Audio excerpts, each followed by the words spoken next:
The purpose of this podcast is simple. We want you to get to know your doctor before meeting them in person, because you're making a life-changing decision and time is scarce.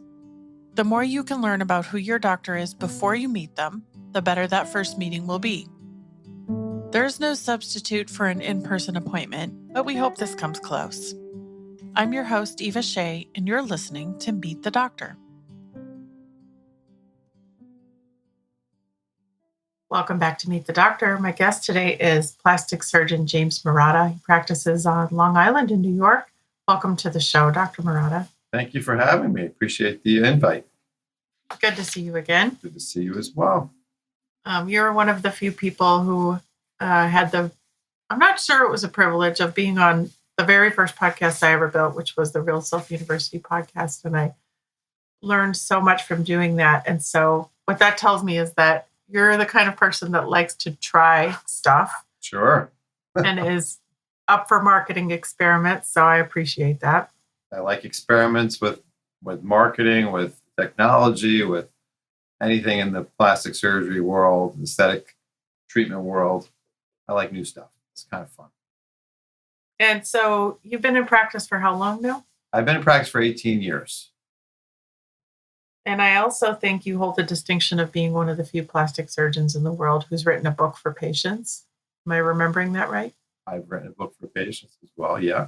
It's called You're Not a Vanity Purchase, and was, a work of maybe about 4 or 5 years ago, I started it, and it was kind of a labor of love. I had patients, come into me continually questioning themselves, like, why were they so motivated to undergo plastic surgery procedures, particularly older people, like, the people I was doing lots of facelifts and facial rejuvenation procedures on.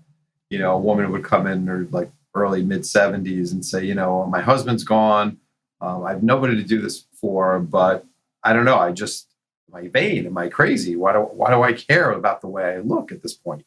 And so it got me to thinking, what drives people to undergo these cosmetic procedures at obviously great personal expense, recovery, obviously all the fear that I have to overcome, the fear that's involved with having a plastic surgery procedure. So there had to be a big motivator beyond vanity. So that's the title of my book, You're Not a Vanity Purchase. And I delve into what those motivations are, what societal, cultural, physiologic, biologic. There's all kinds of motivations why people have a biological drive to look as good as they possibly could, beyond just attracting the obvious, which is attracting the opposite sex. There's a whole host of reasons why people have such a strong motivation and desire to be in our field, and do this stuff. So, it was an interesting journey for me because I learned a lot in writing the book, and I present that to the patients, and patients just love it, and hopefully brought a unique perspective to that part of the journey for people.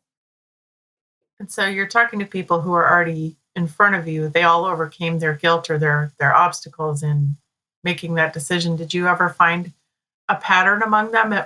Was there something they had in common around how they decided to convince themselves to go forward? Yeah, I mean, it might sound trite, but the old "I'm just doing it for me" kind of thing, where people kind of navigated that whole complex of guilt and vanity, and are they spending too much money? Are they taking away money from their family members? And they just said, at the end of the day, a lot of times, and obviously 90% of our field is women. So, and they are the caregivers. They're the people that, and I'll hear all the time, I spent my whole life caring for someone else. And now my mom's passed away. And so I'm going to do this for myself. Or now my kids are in college and now I'm going to do this for myself. And I think that is probably the healthiest perspective on it.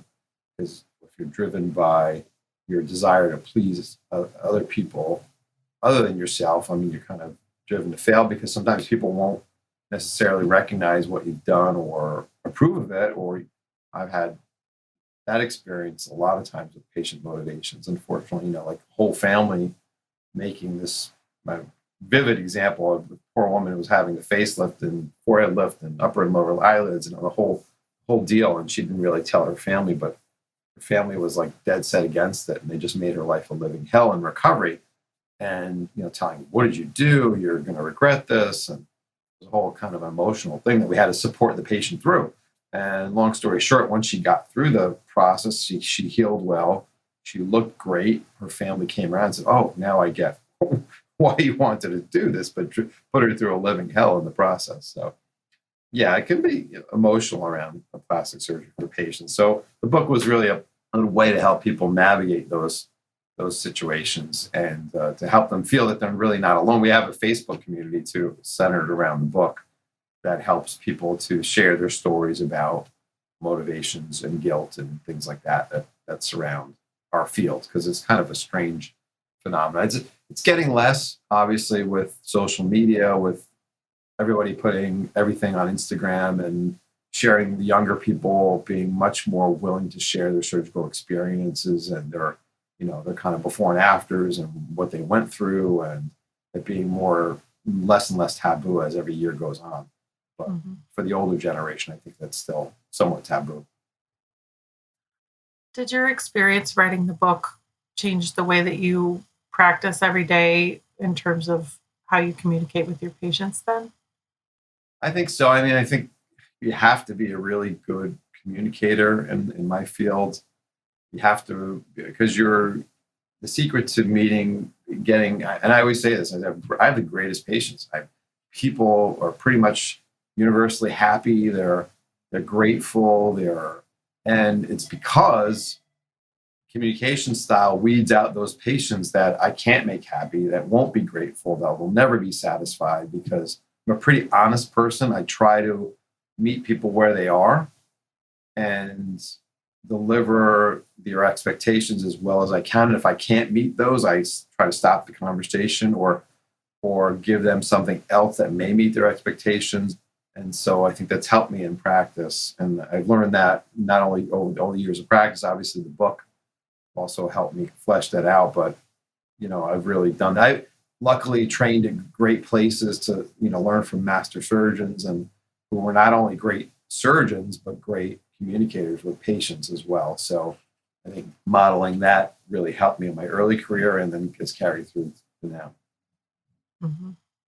You mentioned a facelift patient earlier. Is that something that you're known for, is facelifts? Yeah, I'm known for deep plane facelifts. Rhinoplasty is another focus of mine. I love rhinoplasty and feel like more advanced techniques are my game in that. I do open structure. I do dorsal preservation rhinoplasty, and then more advanced facelifting work like deep plane facelifts with buccal+fat removal at the same time. Deep neck work where I'm removing this submandibular glands or the deep submental fat, neck contouring, jawline contouring.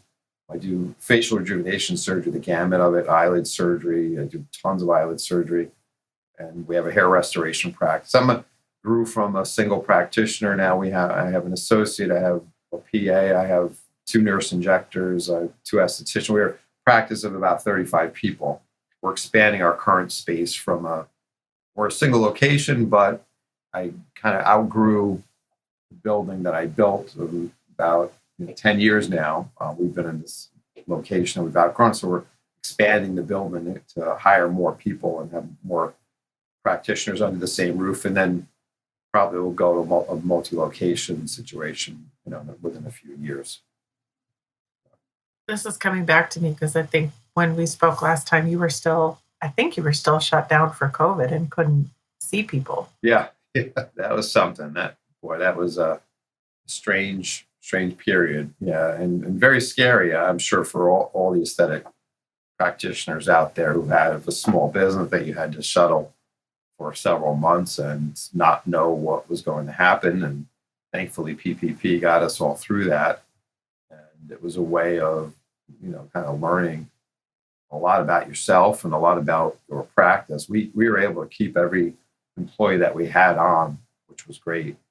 Keep the team communicating. We actually worked through that situation by seeing virtual consults, and a lot of our systems and things that we had done, we kind of adapted in COVID and carried them through. Like, for example, like a virtual waiting room, obviously, if you want to wait in your car, and things like the ability to do virtual consultations and virtual imaging expanded while we'd always done that, but that, expanded during COVID. So as scary as it was, I mean, it's always that situation in life, right? You can be challenged, face a challenge, and you can kind of fold or crumble for it, or you can take the best from what you can from it and learn from it. And I think that's what our entire practice did. I know pretty often these days I say something like, well, that turned out to be a silver lining from whatever we learned during COVID. And I wonder if you had a few of those too.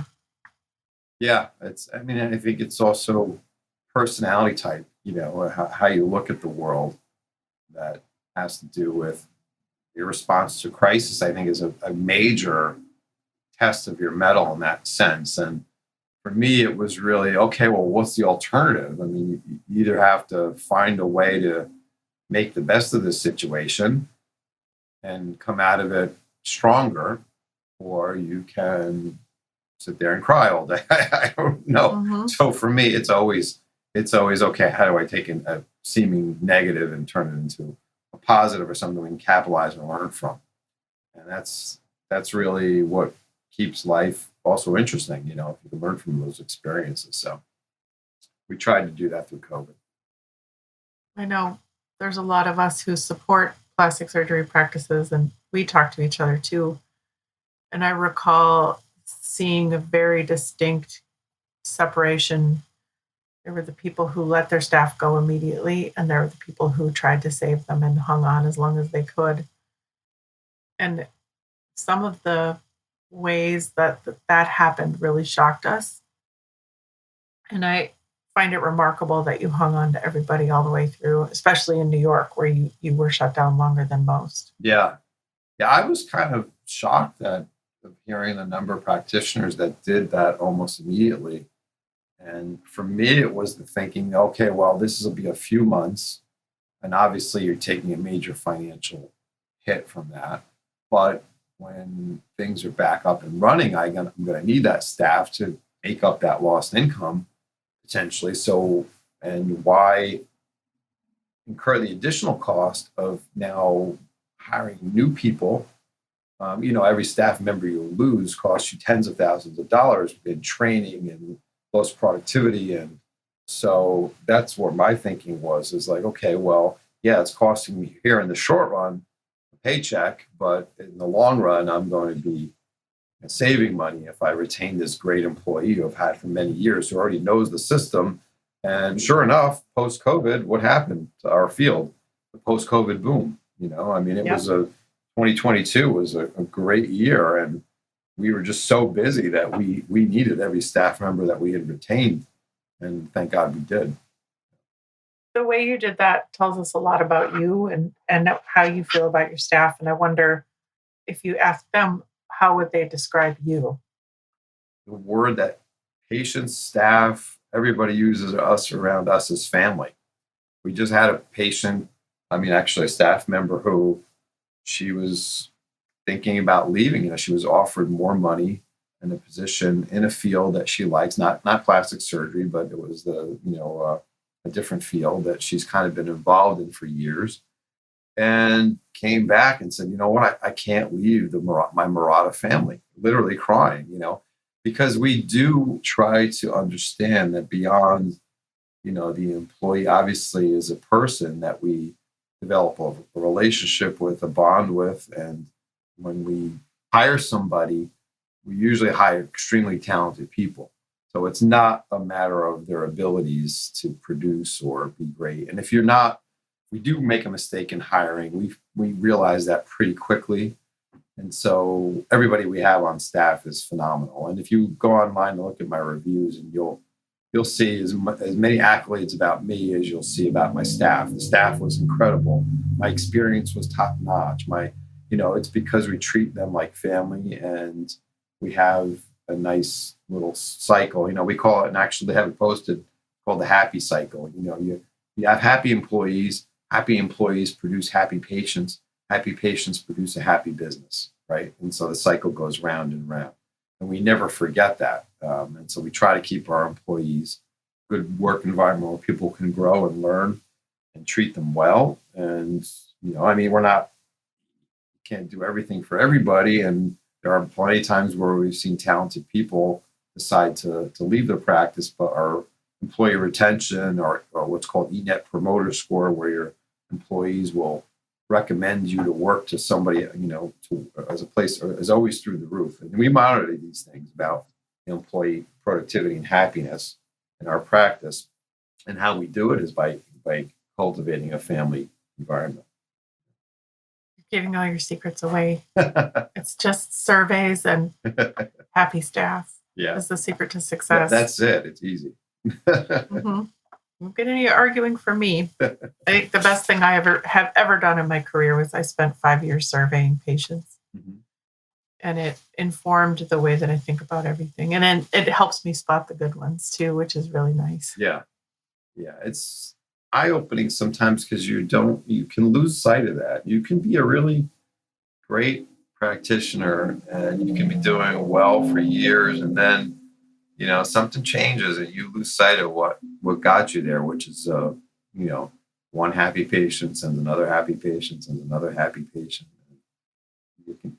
I've seen many physicians go down the wrong path where they lose sight of that and become either too greedy or too uncaring or too focused on the bottom line to take care of patients well, and then they get a bad reputation because all that stuff went by the wayside and how they started. So it can go the other way. I mean, to me, that's the most enjoyable part of the job is seeing that happy person.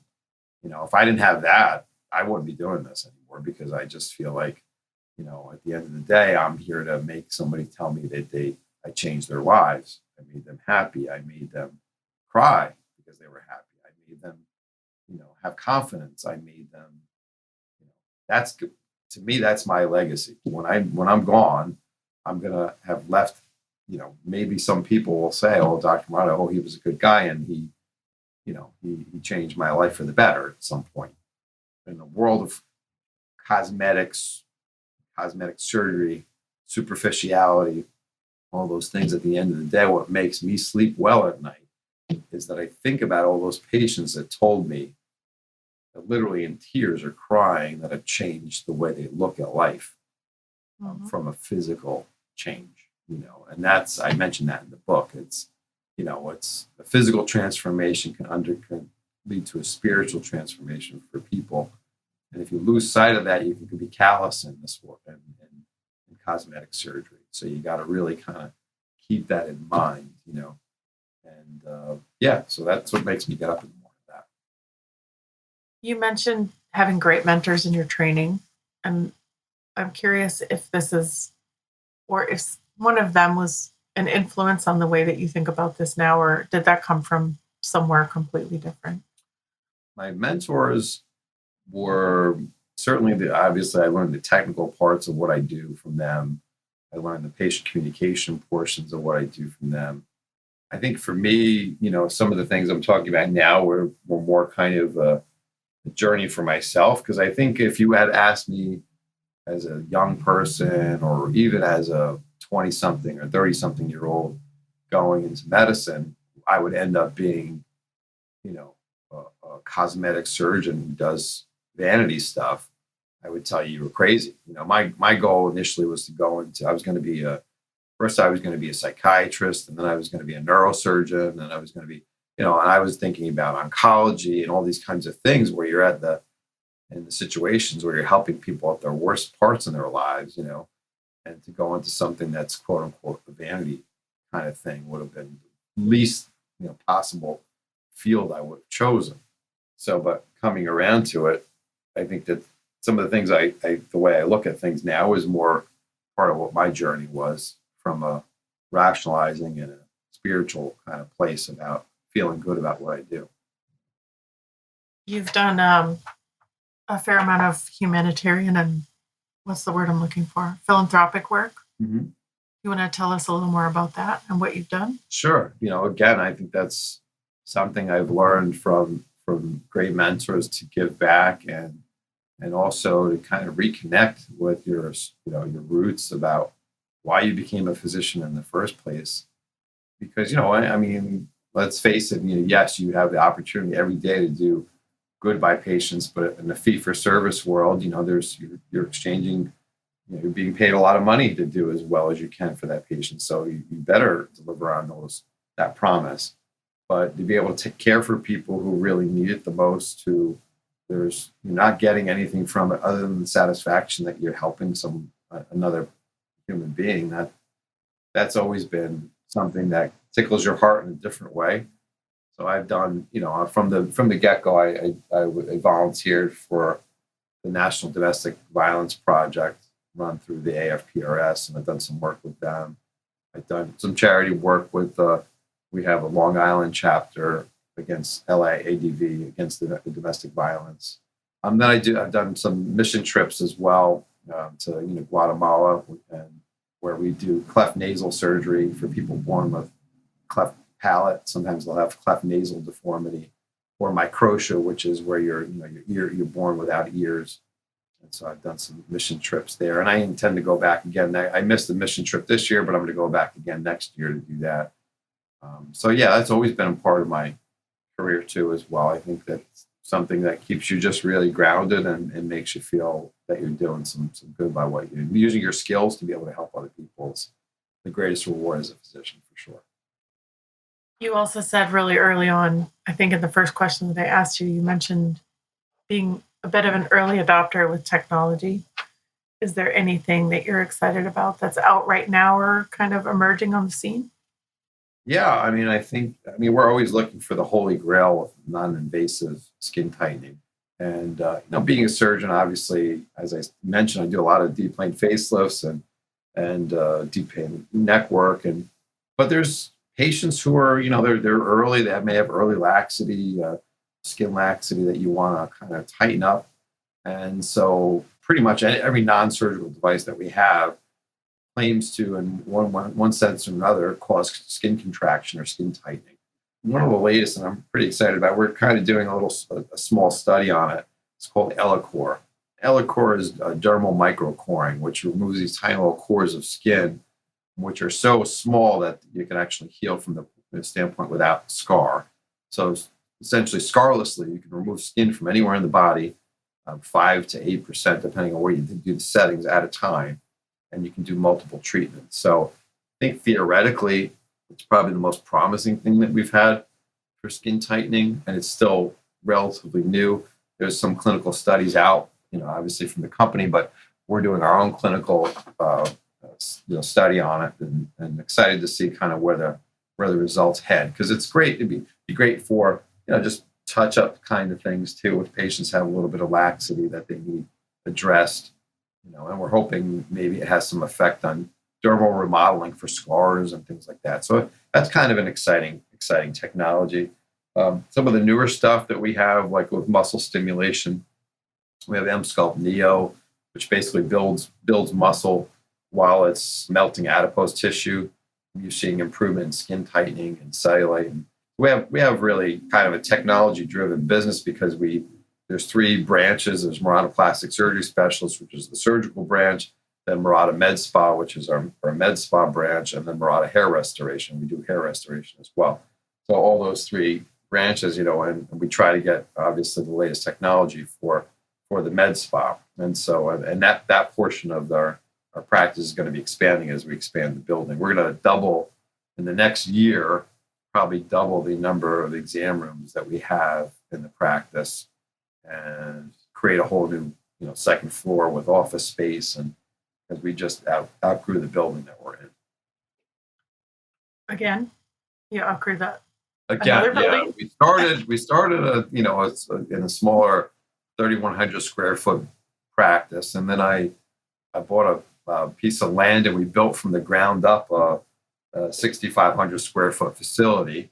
And we thought that was going to be so much space that we could never outgrow it. 2 operating rooms and 7 exam rooms, and within short order, within as I said, about 8 or 9 years, we've outgrown that, and now we're going to double that, to maximize the square footage that we can get in this building, and then after that, we'll be looking at other locations and things like that. So a lot of exciting stuff on the horizon, certainly for the next year and for the future.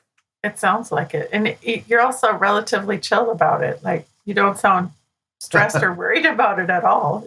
If you are, you're hiding. Talk to me in a few months once we break ground and the bills start rolling, and that's when the Okay. stress starts. We're in the design phase right now, so that's the honeymoon period where I've done this, you know, and every time I go and the person says to me, "And you want to do this again?" So because I started my initial office in a rental space, and I renovated that, but it was a relatively small scale project. But then we built this entire building from scratch.